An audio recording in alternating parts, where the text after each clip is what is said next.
Welcome back to Small College Conversations. I'm Kristen Eargle. I am joined today by Brady McKillip, Graceland University's Director of Athletics. Brady, thanks for being on.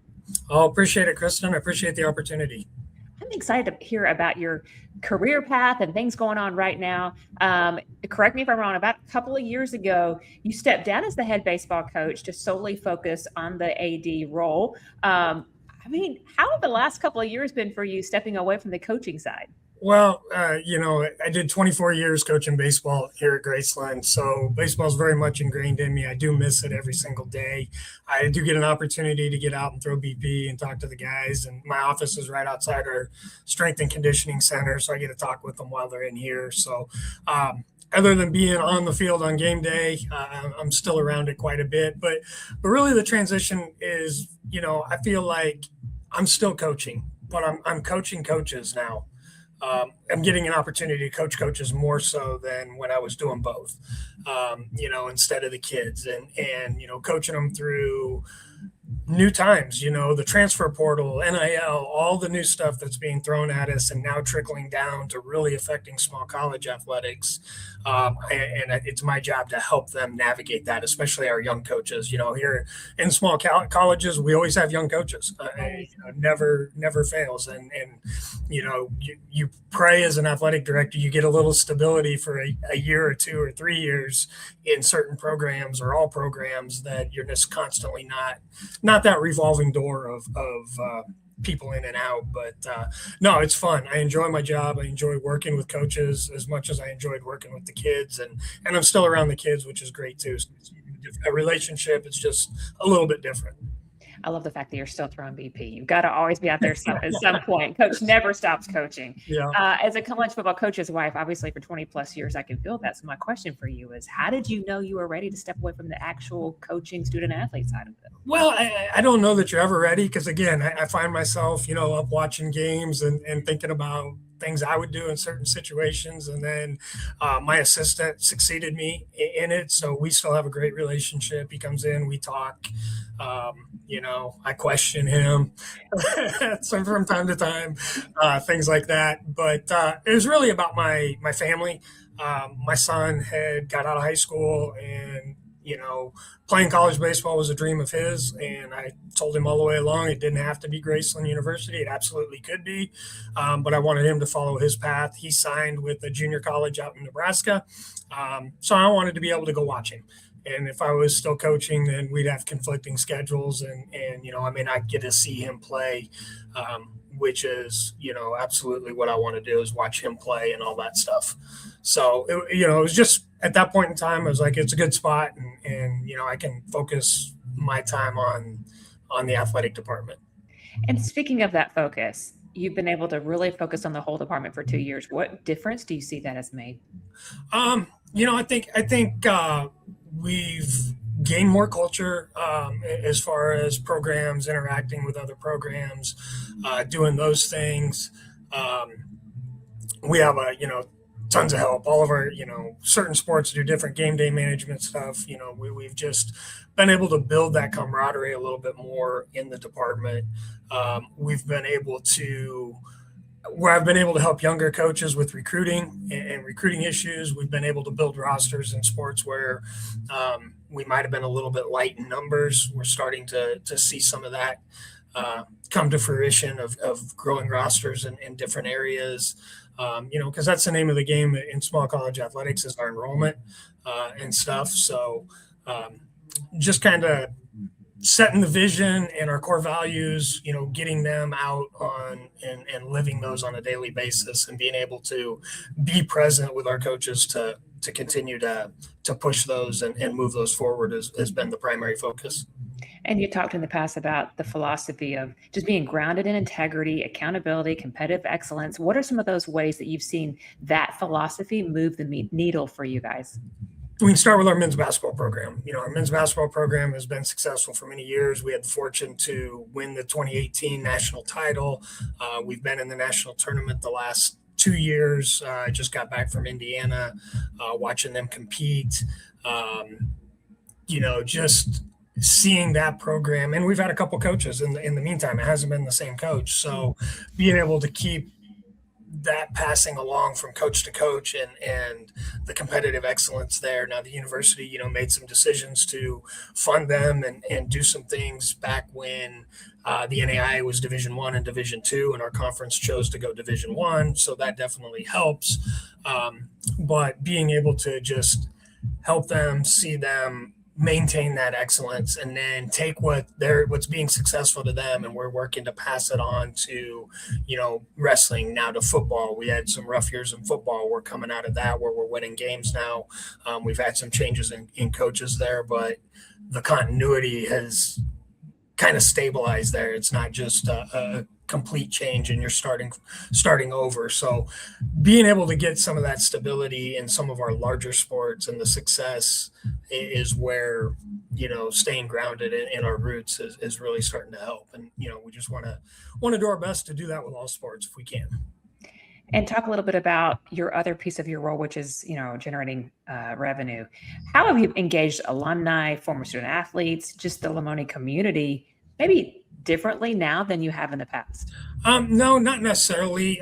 My role in that, usually works through our development office. Okay. And as, where they need me, or coming up with what facility would be a domino that could affect more than one program, but it could be the domino that trips this. We just opened a 6,000 square foot strength and conditioning center here in August that, I think in our conference, it's the second largest in our conference now, strength and conditioning center. So that's been huge for our recruiting purposes, having kids on campus. It's been huge for our athletes and our teams. Football's not being stuck in a small, Butler building 4 hours out of the day because they have to go in 4 different groups. They can now go on offense. It's big enough they can go on offense, they can go on defense, and they can be more specific with their time and everything. So just finding those projects, taking those to development, asking, hey, how can we move this to alumni, to donors? Do we have donors out there? Do you need me to speak to it? Do you need chase numbers? What do you need? And doing those things. And then our development office is great to work with. They take those and like, yeah, absolutely. We can generate excitement. We can generate dollars. Let's go do it. And here we go. Retention obviously is a big piece for any level of college athletics. Obviously from your department, where have you seen coaches see the most success in retaining student athletes? Yeah, I mean, retention is a tough one. And then, you throw in the transfer portal, even though they don't have it at the NAIA level, they do at the NCAA level, and kids see how that works. And, the NAIA hasn't made it easy on us with some of their, easing up on some of their transfer rules where there's really no penalty for anybody to leave and go somewhere else, worry of sitting out. So it's tough. So things we've tried to do, when I first started as athletic director, we implemented a department study table to help with academics. We've since hired a handful of student success coaches. And because we're 75% athletes here at Graceland, the majority of the people that they're working with are athletes. So they're not necessarily athletic student success coaches, but they are working with a lot of our athletes, and, they're meeting with them, if not on a daily basis, on a 2 or 3 times a week basis, making sure, helping coaches make sure they go to class, making sure they attend study hall, making sure they get registered for the next semester. That's one of the other things, is we've made an emphasis of getting kids registered for the next semester as soon as possible. So it's one less thing they have to do as the semester comes to an end, when they're potentially thinking about leaving or looking at another school or whatever. Like, well, I'm set, ready to go. I like my classes next year, those types of things. But yeah, retention's a difficult animal to tackle. And those are just a few things we're trying to do. Here at NAIA Ticker, we always watch the trend lines, and you guys have kind of been on the forefront of some of this. With this summer, our head football coach, Patrick Ross, transitioned to a new role as the GM of football operations, with your OC, Phil Staback, I don't know if I said that right, hopefully, becoming the next head coach. So there aren't many GMs in NAIA or in small college athletics overall. Where did that idea come about, and where have you seen the impact from that? It was a conversation between me and Coach Ross over the summer. As we were talking, Coach Ross has a large business down in Florida that he owns as well.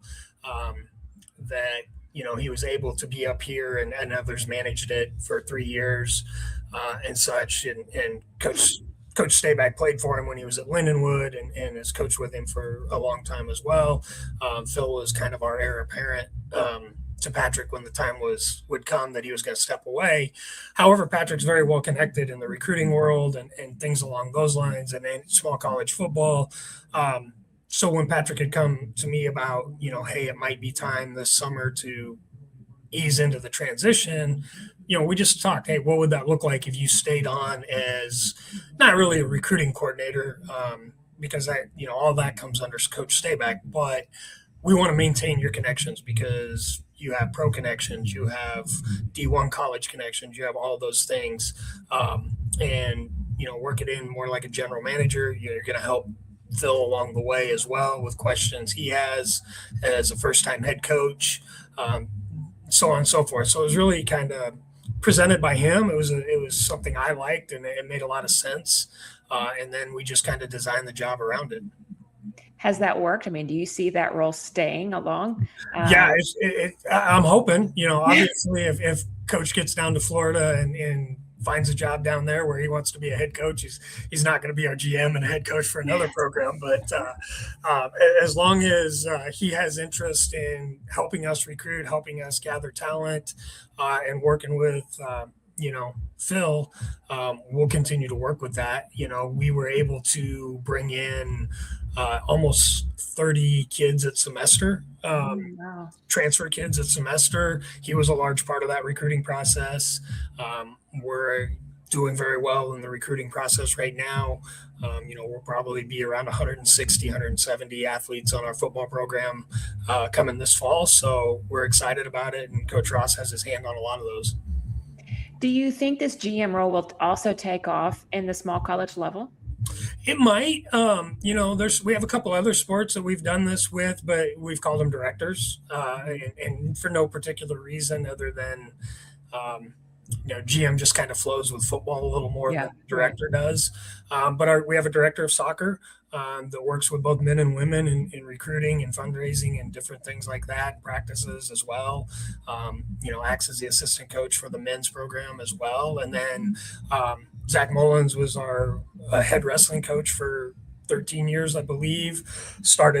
Restarted that program here at Graceland after a hiatus of we had shut it down.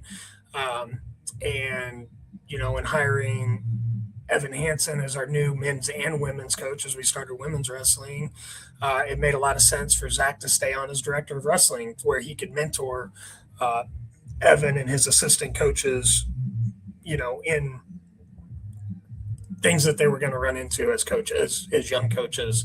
And it really, it's kind of like another associate AD for myself as well, too, that I can rely on some veteran coaches that could be mentors directly to the head coaches that succeeded them. But you have to have the buy-in also from the head coach as well. Sure. I mean, that's sometimes not an easy thing to go, hey, this is what it's going to be. And that person's waited their whole life to be a head coach. And then the former head coach is right there. You have to have full buy-in on the whole culture and mission of the university and your athletics department to make this work. You have to have a selfless, in a way. Yep. And that's communicated. That was communicated up front in all of them. Yeah. That, hey, we've got this great opportunities, guys that have been at Graceland for many, many years, know the ins and outs of the university, know the ins and outs of the NAIA, of the recruiting process, so on and so forth. They're not here to do your job. They're here to assist you. You have questions. Obviously, you can still come to me, and they do. But you have somebody that if I'm in a meeting or I'm across campus or on a trip, you have somebody still there that you can directly go to and has been in your shoes and can help you quickly. And you mentioned something earlier about the ratio or the percentage of student athletes to the entire student body population. Speak to that a little bit about the balance between enrollment growth and the overall supporting student athletes and overall support of the university. Yeah, Our president's awesome. He's very pro athletic. He does works hard to help me get things we need for our programs and everything. So the support's there. We've got, like I said, I think we're about 76% athletes, but we're 23 sports too in a small community. And on a small campus, so that's gonna add up really, really fast.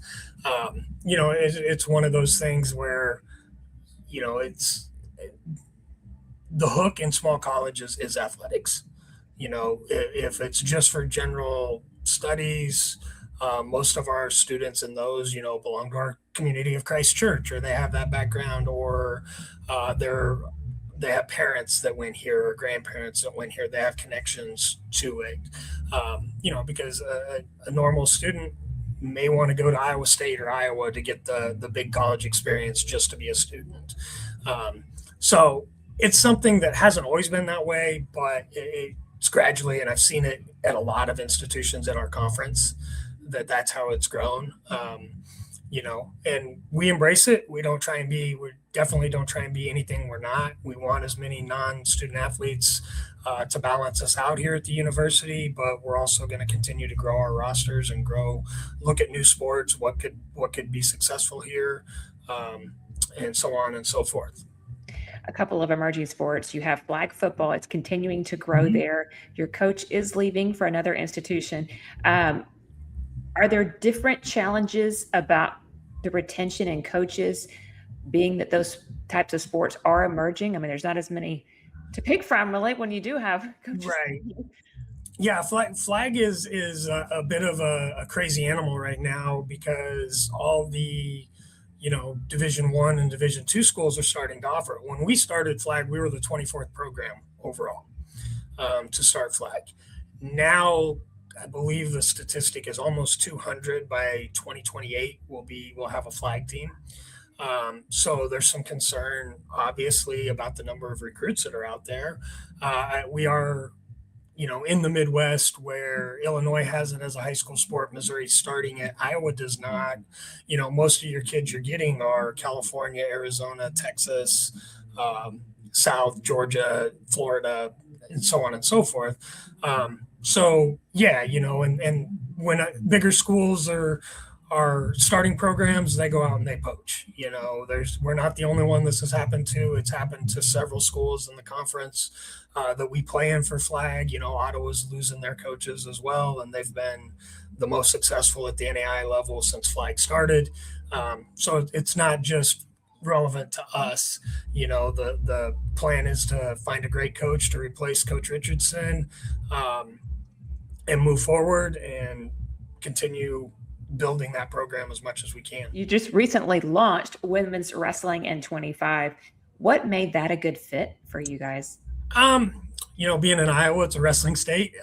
There's tons of high schools in the state of Iowa have wrestling. It was not overly expensive to start because we had the facilities with the men's program, and so on and so forth. So, we're looking at the coaches, the coaching staff, a locker room, some things like that. But it's also similar to flag. It's really growing, but right now the larger D1s and D2s, not as many have bought into it or have started it. So it is really at that NAIA D3 and some D2s level, junior college as well.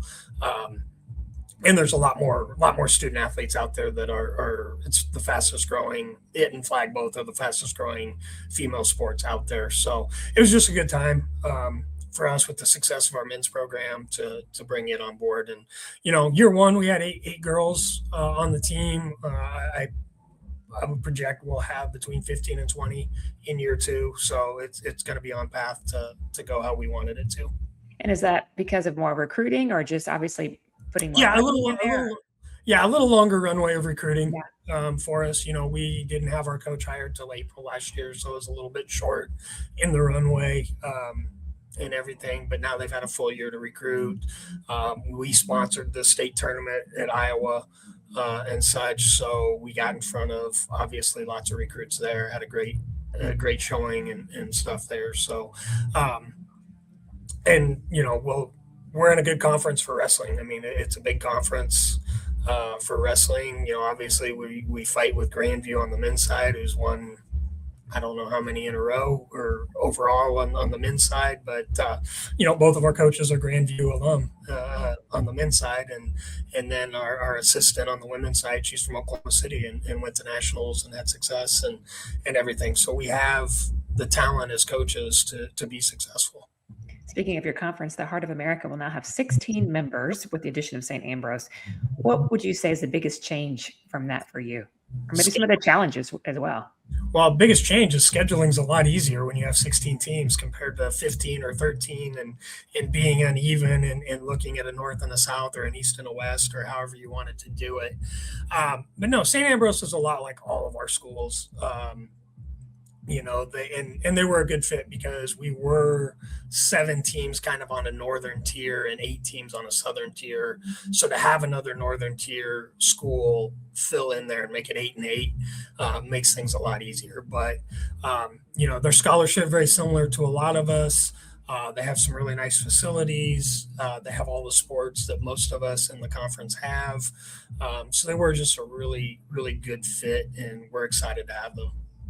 In terms of, does it impact travel or finances from your perspective? Is it it's kind of crazy since I started coaching in 2001 here. We were kind of an outlier. We're kind of on the edge because we didn't have the Iowa schools.